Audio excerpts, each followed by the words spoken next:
राष्ट्रवादी काँग्रेसचे नेते प्रफुल्ल पटेलांना ईडीकडनं मोठा दिलासा मिळाला आहे। वरळीमधील फ्लॅटची जप्ती ईडीकडून रद्द करण्यात आली आहे। गँगस्टर इक्बाल मिर्चीच्या पत्नीकडून ही प्रॉपर्टी पटेल यांनी बेकायदेशीरपणे खरेदी केल्याचा आरोप होता। पीएमएलए कायद्याअंतर्गत वरळीमधील पटेलांच्या मालकीच्या 12व्या आणि 15व्या माळ्यावरील फ्लॅटची जप्ती केली होती।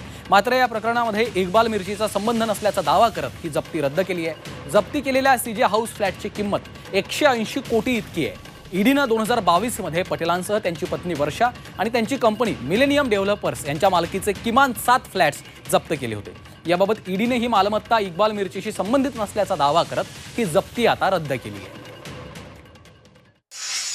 पीएमएलए कायद्याअंतर्गत ईडीने कारवाई करत प्रफुल्ल पटेल, राष्ट्रवादीचे नेते प्रफुल्ल पटेल यांची वर्ली येथील प्रॉपर्टी जप्त केली होती। माझ्या मागे तुम्ही बघू शकता सीजे हाऊस नावाची ही इमारत आहे आणि ह्या इमारतीचे 12व्या आणि 15व्या मजल्यावरती प्रफुल्ल पटेल यांचे फ्लॅट्स होते आणि ह्या फ्लॅट्सवरती ईडीने कारवाई करत हे फ्लॅट जप्त केले होते। ही जी प्रॉपर्टी आहे ही गँगस्टर इक्बाल मिर्ची यांच्या पत्नीकडून प्रफुल्ल पटेल यांनी विकत घेतली असा आरोप त्यांच्यावर होते आणि ह्या संदर्भात चौकशी सुरू होती।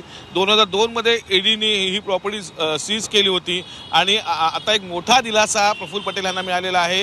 ईडीने ही जी जप्ती आहे ती उठवलेली आहे, परंतु जरी विरोधांगण टीका होत असली तरी प्रफुल्ल पटेल यांना मात्र मोठा दिलासा मिळालेला आहे, कारण ह्या ईडीच्या चौकशीमध्ये जवळपास 7 फ्लॅट त्यांनी जप्त करण्यात आले होते आणि आता ह्या 2 फ्लॅटची जी आहे जप्ती आहे ती उठवण्यात आलेली आहे। त्यामुळे एक मोठा दिलासा हा प्रफुल्ल पटेल यांना मिळाला आहे असंच आपण बोलू शकतो। व्हिडिओ जर्नलिस्ट मनीषसह कपिल राऊत, झी मीडिया, मुंबई।